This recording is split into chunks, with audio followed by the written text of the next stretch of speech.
परमेश्वर का हम धन्यवाद करते हैं और साथ साथ सभी मसीह भाई बहनों को जय मसीह की। आज का दिन यहोवा ने बनाया है, हम उसमें आनंदित हूँ। मेरे प्यारो, आइए प्रभु का वचन सुने और अपनी सारी चिंता परेशानियों को प्रभु के हाथ में सौंप दीजिए। क्या जाने प्रभु की दया हो और आप वचन सुनते सुनते भले चंगे हो जाए। तो यहाँ पर मैं वचन लाया हूँ, उससे पहले विनती करूँगा जो लोग नए हैं कृपया इस चैनल को सब्सक्राइब कर दें। तो यहाँ वचन उन लोगों के लिए है जो लोग प्रभु में आए और आकर फिर लौट गए।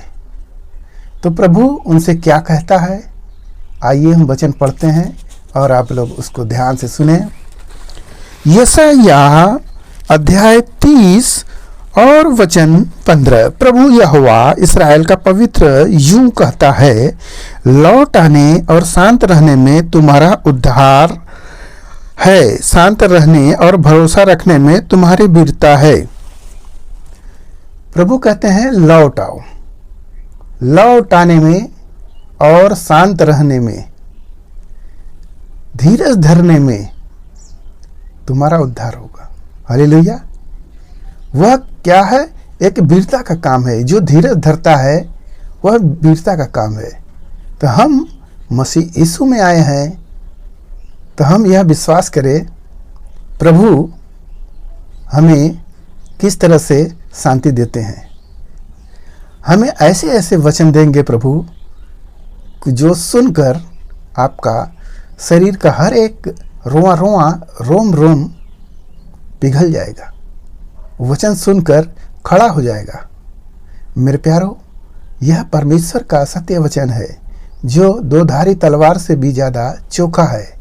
यह मनों को भेदता है, गांठ गांठ गुदे गुदे को अलग अलग कर देता है, आर पार छेद देता है। यह प्रभु का वचन है। यदि हम इसको सुनेंगे तभी हमारा उद्धार होगा। यदि हम घबराने लगे और साथ न रहे और भागने लगे तो क्या हमारा उद्धार होगा? कतई नहीं। अगर जो होगा तो आगे हम पढ़ते हैं, परंतु तुमने ऐसा नहीं किया। तुमने कहा नहीं, हम तो घोड़ों पर चढ़कर भागेंगे, इसलिए तुम भागोगे, और यह भी कहा हम तेज सवारी पर चलेंगे, इसलिए तुम्हारा पीछा करने वाला उससे भी तेज होंगे। हालेलुया। इंसान जब भाग जाता है, यीशु मसीह में विश्वास नहीं करता है, चला जाता है, कह रहे हम दवाई कराएंगे या हम ओझाई कराएंगे, तो वह अपना एक नया युक्ति निकालता है और वह जाता है। और जब जाता है तो उसकी युक्तियाँ फेल हो जाती है, उसकी युक्ति काम नहीं देती है और वह थक जाता है, पैसा भी चला जाता है और उसका सब कुछ समय भी नष्ट हो जाता है। परंतु यहाँ प्रभु क्या कह रहे हैं? शांत रहो, धीरज धरो, वीरता का काम ये सब है। तुम बने रहो, तुम्हारा उद्धार जरूर होगा। हालेलुया। बहुत से लोग विचार करते हैं कि हम अपना दौड़ के पूरा कर लेंगे, हम ये कर लेंगे। क्या वो पार हो पाए? नहीं हो पाए। और वह किसके समान हुए? आगे मैं वचन पढ़ूंगा, आप उसको सुनिए।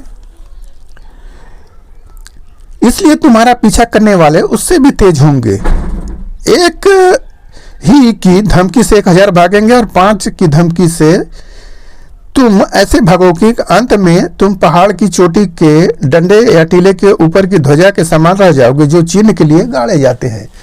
तुम्हारा नामो निशान खत्म हो जाएगा। जैसे बोला जा रहा है कि एक जैसे झंडा ऊंचाई पर टंगा जाता है और झंडा समाप्त हो जाता है, उसकी डंडी बजता है, उसी प्रकार से तुम रह जाओगे, कहीं के नहीं रहोगे। इसलिए मेरे बेटो, प्रभु यीशु मसीह में तुम लौट आओ। प्रभु कह रहे हैं लौटने में तुम्हारी वीरता है, शांत रहो, धीरज धरो। प्रभु आपको यह वचन दे रहे हैं। तो हमें यीशु मसीह में विश्वास करना चाहिए, शांत रहना चाहिए।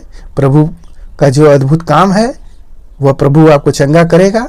उस पर विश्वास करो, धीरज धरो, शांत रहो, बने रहो। आप अपने आप में देखोगे एक दिन कि तुम सब कुछ भले चंगे हो गए। हमने अपनी गवाही बता रहा हूँ, मैं तो प्रभु की सेवा करता हूँ, फिर भी मुझे दर्द आ गया। लगभग 80 दिन तक दर्द था।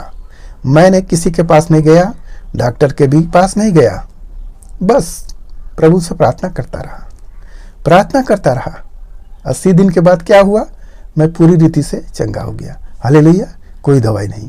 तो विश्वास करेंगे। अगर हम दौड़ते डॉक्टर के पास जाते तो मेरा पैसा नष्ट होता और मैं फजीहत भी झेलता। डॉक्टर कहता ये जांच कराओ, वो जांच कराओ, परंतु हमने प्रभु पर विश्वास किया, शांत रहा, धीरज धरा, प्रभु ने हमारा सारा दुख को दूर कर दिया।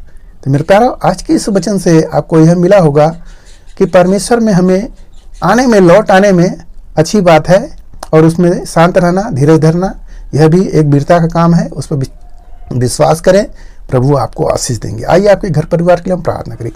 महान परमेश्वर, हम आपका धन्यवाद करते हैं इस मसरा आज के दिन में प्रभु, जो ये वचन मिला, जितने ने सुने प्रभु उन्हें आशीष मिले, उनके घर परिवार में सुख शांति बनी रहे। पिता परमेश्वर, जिस भाई ने यह कार्यक्रम देखा उन्हें भी आशीष मिले। धन्यवाद करते हुए प्रार्थना यीशु मसीह के नाम में, आमीन।